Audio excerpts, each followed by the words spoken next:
번째 주제 발표는 양선생 문답첩의 구성과 문화유산적 가치라는 주제로 한국학 호남진흥원 안동교 자료부장님께서 발표해 주시겠습니다. 안동교 자료부장님께서는 한국 철학과 호남 지역 고문원 및 고전 번역에 대한 연구자로 전남대학교에서 안원 인성론의 실천지향적 특성이라는 주제로 박사학위를 받으셨습니다. 현재 저희 진흥원 자료교육부장으로서 재직하시면서 호남 전역에 산재한 고문원 자료를 조사 수집하는 데 큰 노력을 기울이고 계십니다. 그럼 발표를 청해 듣도록 하겠습니다. 제가 오늘 말씀드리고자 하는 이 텍스트는 양선생 문답첩이라고 하는 첩본입니다. 고봉종가에 이제 소장되어 있다가 광주시 유형문화재로 지정이 됐고요. 한국학 호남진흥원에 이제 기탁이 된 자료 중에서 아마도 고봉 선생의 친필 유목과 그리고 퇴계 선생의 친필 유목이 나란히 장첩된 자료 중에 거의 유일하지 않을까 그런 생각을 합니다.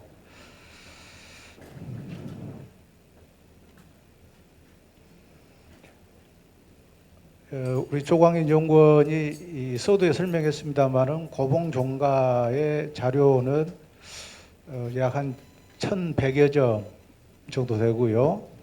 2023년에 두 차례에 걸쳐서 기탁이 됐습니다. 앞으로 고봉 문집 목판 473회도 우리 독립청사가 건립되고 수장고 시설이 잘 갖춰지면 기탁이 될 예정입니다. 그렇게 되면 고봉 종가의 자료가 우리 진흥원에 다 결집이 되는 그래서 고봉 연구와 고봉 종가 연구에 좀 박차를 가할 수 있는 그런 기회가 되지 않을까 싶습니다. 고봉 종가 자료는 그간에 이종일 옛날에 광주 민속박물관장 했던 분이 양선생 문답첩을 포함해서 18점을 해제를 하고 호남문화연구 22집에다가 이 수록을 했고 그 이듬해에 강주광역시 유형문화재 22호로 지정받는 데 기여를 했죠. 그 뒤에 이 박경래 녹양 고문원 고문연구원장이 2013년부터 고봉 종가 문적을 정서 번역해서 출간을 시리즈로 했습니다. 그 중에 양선생 문답첩은 고봉선생 종가 고문원집 1에 들어있고 가장 첫머리에 배치가 되어서 아마 고봉종가 고문원집에서도 역시 가장 중요한 문서가 양선생 문답첩이라고 생각을 하고 그렇게 편집을 하지 않았을까 생각을 합니다. 그 뒤에 2018년도에 이제 박동욱 교수가 이 고봉과 퇴계의 사제 동행 이 논문에 비로소 양선생 문답첩의 이 내용이 인용이 되어서 논문화됐고 이 논문은 우리 시대의 유학적 삶이라고 하는 책에 수록이 되어 있습니다. 이 시에 이제 이 논문의 주 내용은 고봉하고 퇴계가 이 묘화시를 통해서 사제로서 동행하는 모습을 묘사를 하고 있습니다. 앞으로 이 양선생 문답첩에 들어있는 양선생 문답첩은 사실은 우리 이종일 선생님은 이 서간이 들어있는 첩본이다라고 얘기했는데 사실 서간은 짧은 편지 서너 통 들어있고요. 나머지는 전부 다 시입니다. 그래서 시가 거의 주류를 이루고 서간은 거의 들어있지 않은 그런 첩본이고요. 그래서 이 문답첩에 들어있는 이 시들이 물론 이제 개별 문집 속에 많이 편입이 되어 있지만 아직 편입되지 않은 그런 자료들도 있습니다. 문집에 누락된 그런 자료들도 있어서 앞으로 이 논문을 쓰는데 이 문답첩의 내용이 좀 활용이 되어서 연구 자료로 그렇게 늘 인용이 됐으면 하는 생각을 합니다. 저는 오늘 발표를 통해서 문학적 의미, 이 시문학적인 의미를 파악하기보다는 서지적 측면에서 이 문답첩이 가지고 있는 문화유산적인 가치를 좀 조명을 해보고자 합니다. 양선생 문답첩은 고봉과 퇴계의 원본 편지와 시, 그리고 고봉과 교유한 몇몇 유현들, 이를테면 정존재 이담이라고 한 분, 그리고 뭐 소재 노수신, 그리고 이 김취려, 그다음에 뭐 약포 이해수 이런 분들 하고 주고받은 시들이 수록이 되어 있습니다. 대개 한 24건 정도 되고요. 구체적인 편지의 통수와 시의 수는 차근차근 말씀드리도록 하겠습니다. 그리고 이 문답첩은 여러 가지 정황으로 보아서 1614년 광해군 때 14년경에 고봉의 장자로 알려진 함재 기효증이 편찬한 첩본이 거의 확실하지 않는가 이렇게 생각을 합니다.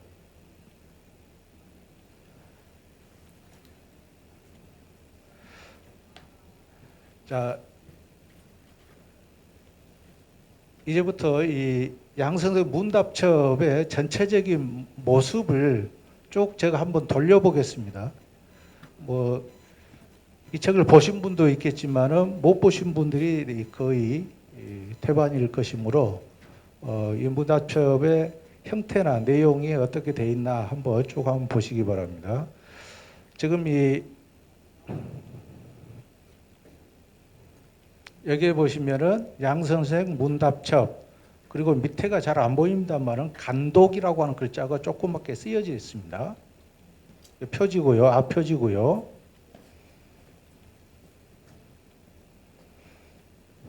자, 여기에 보시는 게 지금 고봉 선생의 친필 유목이 되겠습니다. 퇴계 선생이 올린 두 수의 장편 시가 실려 있는 첫 번째 문건입니다. 자, 그래서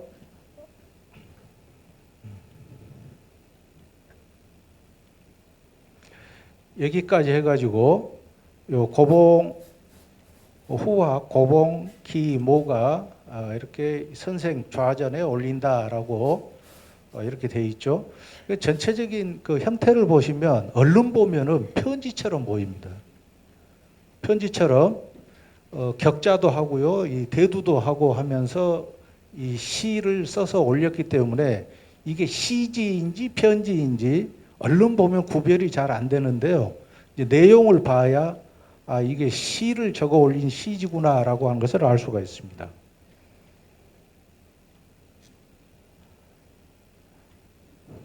역시 오른쪽에는 이제 고봉 선생의 친필 유목이고요. 왼쪽이 이제 퇴계 선생의 글씨가 되겠습니다. 퇴계 선생이 고봉에게 화답한 시를 적어 놓은 부분입니다. 오른쪽까지요. 그리고 왼쪽은 고봉의 친필이 아니라 후인이 전사한 그런 부분이 되겠습니다. 또 고봉의 글씨고요. 또 왼쪽은 전사한 글씨고요. 퇴계의 글씨입니다. 여기까지요. 자, 이것은 얼른 보면은 정존재 이담의 글씨라고 그렇게 이제 규정을 한 분도 있는데 전체적으로 고봉의 글씨입니다. 고봉이 이 글씨를 쓸 때 이 초서에 가깝게 쓰면은 이런 형태를 쓰고요.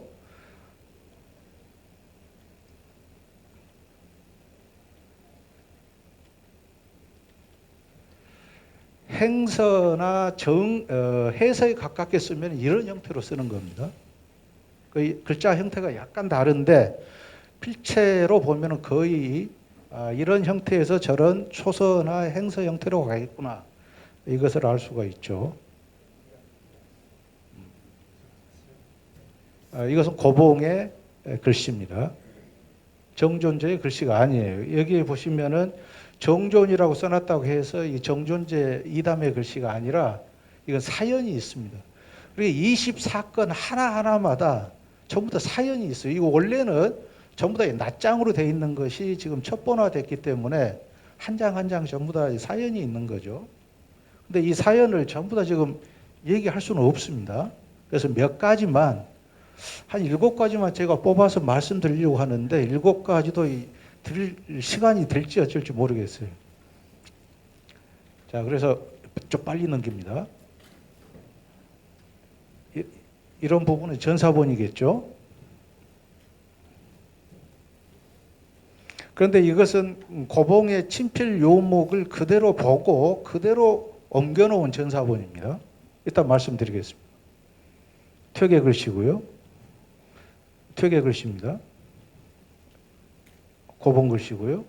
전사본. 왼쪽의 끝에 부분은 이 고봉의 친필입니다. 퇴계 글씨죠. 이것은 고봉의 글씨라고 얘기하는데 제가 봐서는 고봉의 글씨가 아니라 고봉의 시를 타인이 적어놓은 그런 시로 보입니다. 글씨체가 전혀 다르죠. 이것은 이제 약포 이해수의 친필로 생각이 듭니다. 자, 여기까지 이제 약포 이해수의 글씨 여기까지 사실 이제 시나 편지가 좀 작첩이 되어 있는 부분이고요. 요 뒤에는 나중에 작첩해서 붙인 부분이죠.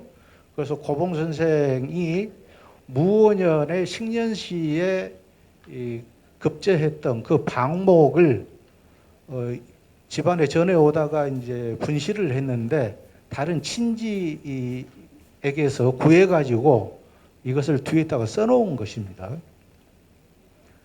그래서 원래 이 양 선생 문다추하고는 별개로 나중에 이제 오랜 시간이 지난 뒤에 붙인 것이어서 이 양 선생 이 문답첩은 전체적으로 한 2번 내지 3번에 걸쳐서 작첩이 되지 않았나 이런 생각을 합니다. 그 퇴계 선생하고 고봉 선생이 주고받은 수창시하고 고봉하고 다른 유현들이 주고받은 시가 이제 첫 번째 작첩이 됐고 그 다음에 고봉하고 이 약포 이해수하고 주고받은 수창시만 또 한 번 나중에 작첩이 돼서 뒤에 일괄적으로 붙은 것 같고요. 그리고 하나는 이제 무오 이 방목 이게 3번째로 붙지 않았나 이런 생각을 하고 있습니다. 그래서 이 방목도 보시면은 그 당시에 이 재봉 고경병 선생이 장원급제를 했고요. 고봉이 을과 일위 전체적으로 4위에 이 합격을 해서 호남인이 아주 이 시험에서 굉장한 그 붐을 일으킨 그리고 여기에는 이 두 분만 아니라 다른 분들도 많이 들어있어요. 광주분, 한평분 많이 들어있습니다.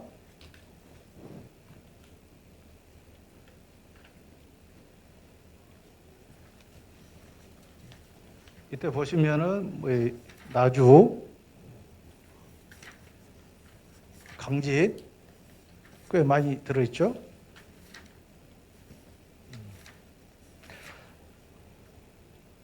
자, 그리고 뒤쪽에 보시면 또 제목이 붙어 있는데요. 여기에도 양 선생, 이때 여기는 문답첩이 아니라 문답록이라고 또 제목을 적어 놨습니다. 그래서 아마 제목은 앞쪽에 있는 제목이 최초의 제목일 거고요. 이 문답록 뒤쪽은 나중에 후인이 가피를 하지 않았을까 그렇게 생각을 합니다. 자, 그래서 이 문답첩은 형태적인 측면으로 보았을 때 낱장으로 이제 보관되던 편지와 시들을 호접장 형태로 만든 이 첩본이고요. 그리고 말씀드렸던 것처럼 앞표지의 제호하고 뒷표지의 제호가 조금 다르다라고 하는 점을 말씀드립니다.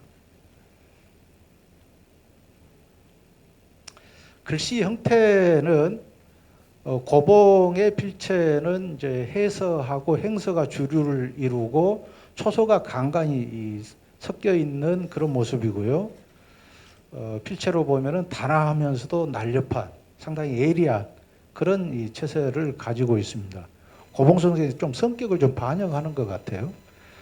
그리고 퇴계 선생의 필체는 행서와 초서가 주류를 이루면서 해서가 간간히 섞여 있는데 좀 근엄하면서도 좀 중후한 느낌, 좀 글씨를 좀 두껍게 쓰는 그런 필체를 보여주고 있습니다. 아무래도 이 고봉은 이제 어른에게 시를 적어서 올려야 되기 때문에 해서나 행서 위주로 그렇게 써서 올렸을 거고요. 퇴계는 이제 고봉에게 행서나 초서로 그렇게 써서 보내도 큰 결례가 아니었겠습니다. 그리고 이제 한 분, 이 약포 이해수의 필제는 매우 활달한 그런 초서체로 전체적으로 구성이 되어 있고요. 자유분방한 그런 필체의 모습을 보여주고 있습니다. 이 세 분의 글씨를 한번 비교를 해보시기 바랍니다. 왼쪽이 고봉, 중간이 퇴계, 오른쪽이 약포 이해수의 글씨입니다.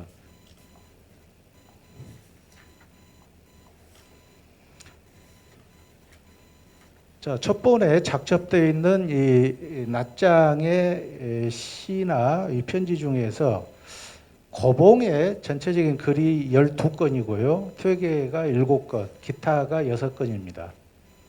이 부분에 대해서 우리 이종일 관장이라든가 그다음에 박동욱 교수 이런 분들이 조금씩 다르게 수요를 했어요. 그래서 어떤 분은 고봉의 글이 15건이다. 어떤 분은 이 고봉의 글이 13건이다. 이런 식으로 적어 놓았는데 조금씩 그 고중에 착오가 있었던 것 같습니다. 그리고 이 고봉이 퇴계에 올린 이 편지는 2통이고요. 전부 다 좀 짧습니다. 단찰로 되어 있습니다. 시는 20여 수.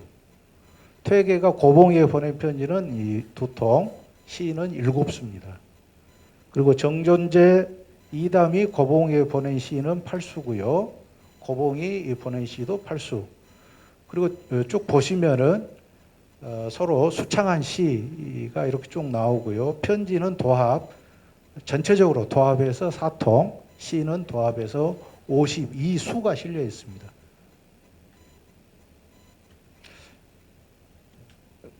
그렇게 전체적으로 낱장의 건수는 24건이지만 그 24건 속에는 이렇게 시의 수가 전혀 또 다르죠.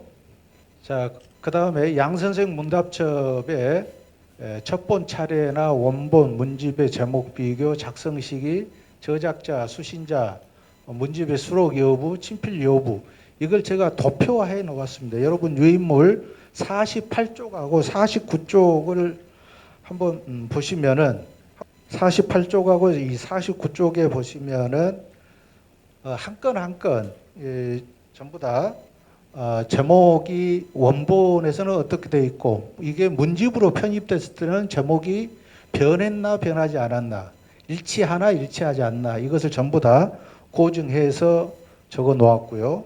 그 다음에 작성 시기도 찾을 수 있는 데까지 찾아서 적어 놓았습니다. 물론 원본에 작성 시기가 나와 있는 것도 있고요. 대부분은 나와 있지 않습니다. 그런데 이제 어떤 고증에서 찾을 수 있는 부분까지 찾아 놓았습니다. 그걸 보시면은 그래서 이 문답첩을 만들 때 이 문답첩을 작첩하신 분은 그냥 아무렇게나 주섬주섬 모아가지고 붙여놓은 게 아니라 나름대로 이 시점을 전부 다 구분해서 정확하게 배열을 했어요. 이게 좀 놀라운 점이죠. 그래서 1568년 10월 8일부터 고봉하고 퇴계 그리고 이 몇몇의 유연들과 주고받은 이 편지 수창 시들 보시면은 거의 날짜별로 연, 월, 일 순서대로 배열이 되어 있다라고 하는 것을 알 수 있고요. 그리고 고봉하고 이제 약포 이해수 19번부터 24번까지는 나중에 일괄해서 뒤쪽에다가 또 한 번 붙일 때 붙인 것이어서 거기에는 시점이 조금 다릅니다. 그리고 이제 저작자와 수신자 요 부분도 그간의 연구자들이 약간씩 착오를 범한 부분이 있는데 제 나름대로 좀 고정을 해서 바로 잡아서 저작자와 수신자도 표기를 해 두었습니다. 그리고 이 문답첩에 들어있는 원본이 개별 문집 속에 들어가 있나 들어가 있지 않나 이것도 확인해서 표기를 해 두었습니다. 그런데 원본이 이제 아직 수록되지 않은 그런 부분도 한 5군데 정도 되니까요.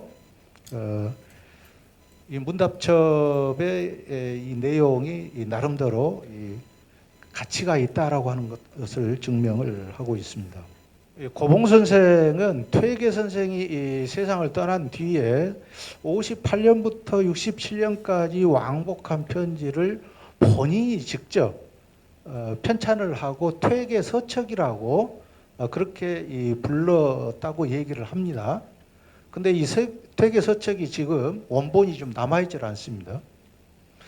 이게 고봉가에 지금 이 퇴계 서책이 원본으로 남아있다고 한다면 이거 엄청나게 큰 반향을 불러일으킬 텐데 이 원본 퇴계 서책이 어디로 갔는지 좀 확인할 길이 없습니다. 그리고 68년부터 70년까지 3년 동안의 편지는 정리하지 못하고 고봉 선생이 세상을 떠났습니다. 그 유업을 이어받아서 이 맏아들 기호증이 바로 이 부분을 정리했다라고 보시면 되겠고요. 이게 문답첩 속에 들어가 있는 겁니다. 그리고 이 기호증은 또 아버지의 유지를 또 이어서 퇴계의 손자인 이안도에게 고봉이 퇴계 집안으로 보낸 편지를 전부 다 가져오도록 해서 양 선생 왕복서를 편찬을 하죠. 이건 고봉 전서에 좀 들어가 있습니다. 그리고 68년부터 69년까지 왕복한 편지 중에서 짤막한 거, 연호리를 고정할 수 없는 거 이런 것들을 왕복서에 넣지 못하고 편지와 시를 원본 그대로 작첩해서 보관한 것이 바로 양선생 문답첩이다. 이렇게 보시면 되겠습니다. 여러분들 이 첫 번째 차례에 지금 들어있는 고봉 선생이 퇴계 선생이 올린 장편시 2수가 들어있는 부분인데요. 저 왼쪽이 서두고요. 오른쪽이 지금 말미입니다. 그래서 보시면은 복몽, 선생, 그래서 이 영정 여기까지가 이게 시의 제목이에요. 제목인데 얼른 보면은 편지의 서두처럼 보이죠. 그리고 보시면은 이렇게 선생이라고 한 부분, 이거 퇴계 선생을 지칭하기 때문에 줄을 바꾸어서 이렇게 대두를 했죠.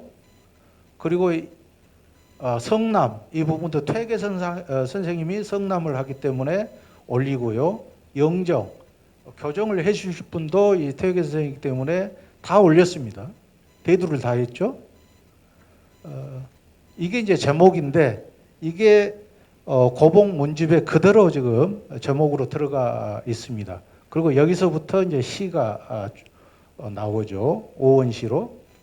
그래서 여기까지 오원시가 이제 이 2수가 장편시로 되어 있는데요. 여기서도 보면 시 내용에서도 담론을 하실 분이 퇴계이기 때문에 또 줄을 바꾸어서 대두를 해가지고 퇴계를 높이고 있는 모습을 볼 수가 있고요. 그리고 이제 여기까지 시가 끝난다라고 이렇게 우자를 써서 표기를 하고요. 그 다음에 보시면은 시지인데도 불구하고 사적인 문서인데도 불구하고 윤경이라고 하는 명나라 연호를 쓰고 있습니다. 명나라 목종의 연호죠. 그리고 무진년, 그러니까 1568년 초겨울 18일에 후학이라고 쓰고 있습니다. 그리고 고봉이라고 하는 이 글자도 들어가 있고요. 그 다음에 기모 본인 이름 쓰고요. 근 배서우 호현방지 우사 이 시를 쓰고 있는 곳을 갖다가 호현방이라고 지금 표현을 하고 있고요. 봉상 선생 좌전 이렇게 쓰고 있는데 전체적으로 편지의 형태를 그대로 따서 시지를 쓰고 있다는 것을 알 수가 있습니다. 그래서 조선조 16세기에 이처럼 시를 써서 올리더라도 이처럼 정중하게 편지처럼 이렇게 써서 올리는구나라고 하는 그런 문서의 형태를 볼 수가 있겠습니다. 뭐 왜 윤경을 썼는지, 그리고 왜 후학이라고 했는지, 고봉은 또 왜 썼는지, 여러분 퇴계 선생에게 고봉이 왜 고봉이라고 하는 이 호를 썼을까요? 문인이나 소자나 문화생이라고 쓰지 않고 후학이라고 쓰고 선생이라고 이제 썼죠. 그래서 후학과 선생은 정확하게 대비되는 용어죠. 그래서 고봉은 퇴계 선생에게 자기가 정말 후학으로서 배운다라고 하는 그런 느낌으로 후학을 쓴 것 같고요. 고봉이라고 하는 이것은 벼로라고 하기보다는 고봉 선생이 행주기 씨, 덕양기 씨, 고향 그쪽입니다. 고봉도 그쪽이죠. 그래서 고봉이 아마 고봉현 출신으로 자기의 그 먼 조상이 고봉현 출신이다라고 하는 것을 밝히기 위해서 고봉이라고 하는 글자를 썼지 퇴계 선생 앞에서 자기 호를 썼으리라고는 상상이 되지 않죠. 주자가 복건성에 태어났지만은 자기 선조들은 강소성, 신안 그쪽에서 살았기 때문에 본관을 신안으로 하고 주자도 자기에 그려보면 자꾸 신안이란 용어라든가 무원이라고 하는 용어를 쓰는 것처럼 고봉도 그런 형태로 고봉을 썼으리라고 생각을 합니다. 앞쪽에서 제가 쭉 이 문답첩을 갖다가 보여드리면서 이 전사한 부분을 말씀을 드렸는데 이 전사한 부분은 고봉이 원래 친필로 썼던 시지가 있었는데 여기 보시면 기상익이라고 하는 이 고봉의 8대 종손인가요? 이분이 여기다가 발문을 짤막하게 적어놨어요. 왜 고봉의 친필이 여기 있지 않고 이렇게 전사본이 여기에 들어있는지에 대해서 써놓은 부분입니다. 원래 여기에 들어있던 내용을 경상도에 사는 박씨가 광양 현감을 지는 박아무개의 5대손 박청건이라는 사람이 빌려갔다는 거예요. 빌려갔는데 이거 돌려주지 않은 거죠. 그래서 아마 쫓아가서 아마 이걸 베껴온 것 같아요. 베껴와서 여기에다 좀 써서 붙여놓은 겁니다. 그래서 붙여놓은 연호리까지 여기다 적어놨어요. 이건 똑같이 그대로 베껴서 적어놓은 겁니다. 그런데 자, 이 전체 시지가 세 수의 시가 들어있는데 여기 두 번째 춘풍 여기서부터 이 부분까지 이게 또 박씨 집안에서 유출이 돼가지고 어디에 들어있냐면 성균관대학교 박물관에 소장되어 있는 금목 속에 이 부분이 들어가 있어요. 여기 보시면 금목 속에 고봉 필적이죠. 여기 춘풍 여기서부터 보시면은 그대로 그냥 똑같이 베껴놨어요. 글자 하나도 틀리지 않고 여기 뒤에 이 부분까지도 똑같아요. 그러죠. 윤경 기사 4월 15일 후학 아무개 배서 똑같이 써놨습니다. 그래서 이 고봉이 처음에 쓸 때는 시전지, 밑에가 시전지죠. 시전지에다 써가지고 이렇게 퇴객에 올렸던 것이 이게 유출이 됐고 유출된 게 또 유출이 되어서 위창, 오세창이 금묵을 만드는데 그 속에 들어가 있다. 이게 참 기막힌 인연이죠, 이게. 그런데 이 금묵은 2023년도에 국가 보물로 지정이 됐습니다. 자, 이 차례 23에 들어있는 이 내용은 약포 이해수가 약포 이해수란 분은 고봉하고 이제 9살 정도 차이가 나는 후배인데 고봉이 호연방, 서울 호연방이 지금으로 보면 회연 쪽입니다. 회연역이 있는 회연 쪽인데 약포 이해수도 역시 호연방 그쪽에서 살아가지고 고봉하고 친하게 이웃해서 사귀었던 모양입니다. 조정에서도 같은 부서에서 근무한 적도 있습니다. 그런데 이해수가 1567년에 사가 독서, 이를테면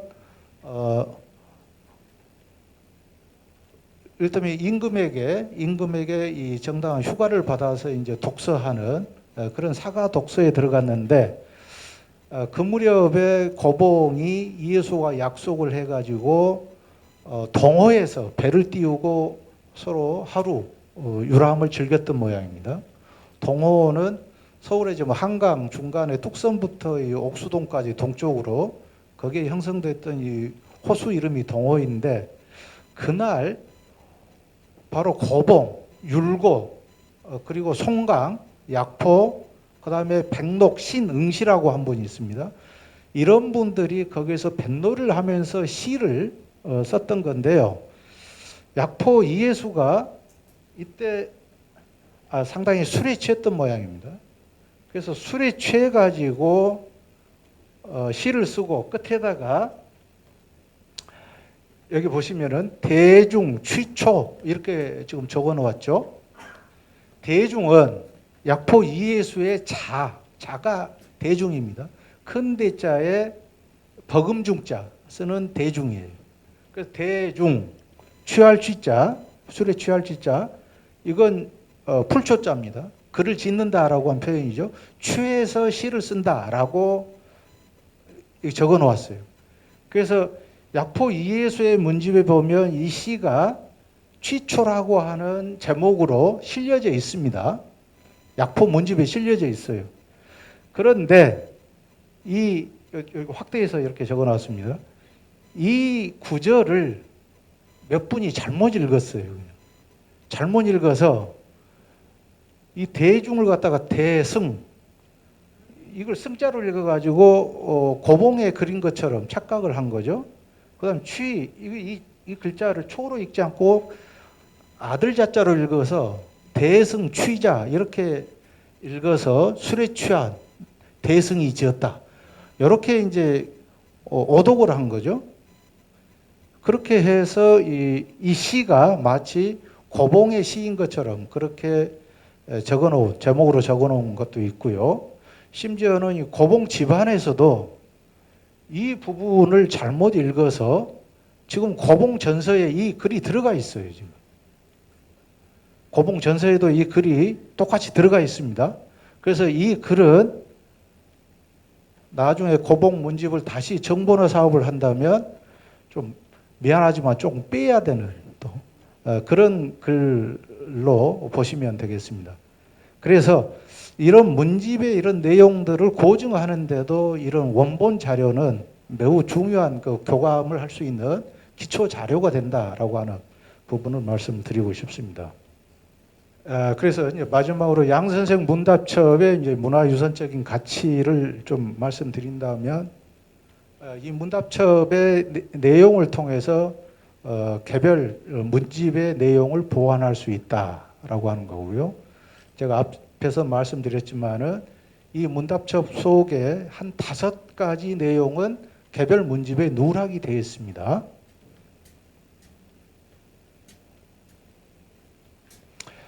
그리고 문집을 고증하거나 교감하는데도 이 원본 자료가 크게 도움이 된다는 겁니다. 그리고 이 문답첩에 나오는 시들은 대개 자신의 과오를 반성하며 자책하는 시라든지 고봉이, 또 퇴계의 학문과 인품을 연모하는 시라든지, 또 매화를 두고 고봉, 퇴계, 정존제 이담이 서로 화운한 시, 그리고 고봉이 당대의 후배들과 함께 동호회에서 유람을 즐기면서 수창한 시, 그리고 퇴계가 고봉의 시에 대해서 품평을 하거나 또 어떤 구절을 좀 개정을 해달라고 부탁을 받았을 때 개정해준 이 짧은 편지 등등, 이런 내용을 통해서 개별 문집 속에 들어있는 시를 연구하는데 활용해서 연구하는데 좀 이용을 하면 굉장히 도움이 될 법한 그런 내용들로 보입니다. 가장 중요한 것은, 제가 가장 중요하게 생각한 것은 마지막입니다. 현재 고봉의 유목, 그리고 퇴계의 유목, 이렇게 나누어져서 유목이 있는 경우는 있지만은, 이처럼 고봉과 퇴계의 유목이 한 곳에 나란히 배열된 그런 첩보를 보기는 어렵습니다. 아마 거의 유일하지 않을까 하는 생각을 하고 있습니다. 여기 봐보세요. 현재 국가유산 보물로 지정된 몇 가지를 보시면은 퇴계하고 관련된 보물이 한 4가지 정도 되어 있죠. 근데 고봉하고 함께 어떤 유목이 함께 들어있는 그런 첩보는 보이지 않습니다. 그리고 퇴 선생 문집이라든가 목판까지 지금 다 지정이 돼 있죠. 쭉 보시면 율곡 이 남매의 화해 문기도 좀 보물로 지정이 돼 있고요. 학봉과 충재 권벌가 이 자료 전부 다 지정이 돼 있고, 심지어는 원균의 선무 공신 교서까지도 보물로 지금 지정이 되어 있습니다. 고봉의 양 선생 이 문답첩, 이 만약 이 속에 이제 들어간다면 상당히 잘 어울릴 것으로 그렇게 생각을 합니다. 이상 마치겠습니다. 네, 안동교 자료부장님 발표 감사합니다. 고봉종과 소장 자료 가운데 굉장히 중요한 그 위치에 있는 양 선생 문답첩에 대한 그 구성과 내용에 대해서 아주 면밀히 발표 준비를 해 오셨습니다. 건마다 사연이 많다 보니 조금 발표에 아쉬움이 있었지만 뒤에 이어질 종합 토론에서 또 못다한 말씀들 많이 나누시면 좋겠습니다.